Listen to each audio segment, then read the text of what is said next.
नागपूरमध्ये आज कॉक्रोच जनता पार्टीचं आंदोलन होत आहे। नागपूरमधल्या संविधान चौकामध्ये आंदोलनाचं आयोजन केलं गेलंय। अभिजित दिपके यांच्या नेतृत्वामध्ये तरुणाई रस्त्यावर उतरणार आहे।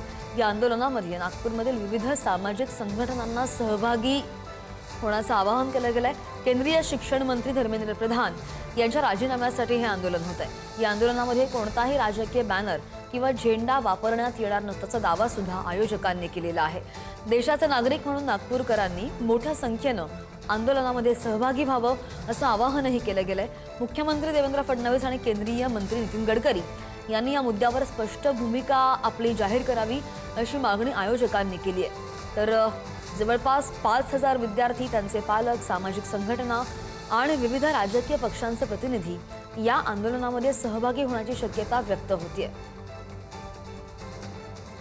आमची जी स्ट्रॅटेजी आहे ती आम्ही चेंज नाही करणार आहे, कारण की असे हल्ले अजून होत राहतील पुढे। मला काही त्याची भीती नाही आहे। त्यांना हल्ले करायचे करू द्या। आम्ही गांधीच्या मार्गावर चालणार आहे, आम्ही आंबेडकरांच्या मार्गावर चालणार आहे आणि आमचा सत्याग्रह आहे हा जो आम्ही एकदम शांतीपूर्ण चालू ठेवणार आहे। कोण वाटतं तुम्हाला ते म्हणजे ते दुसरं झालेले RSSचे काही लोक होते, ते त्यात काही नवीन नाही आहे। जेव्हा कोणी या सरकार विरोधात बोलतात किंवा त्यांच्या विचारधारे विरुद्ध बोलतात ते लोक असेच हल्ले करतात, काही नवीन नाही याच्यात।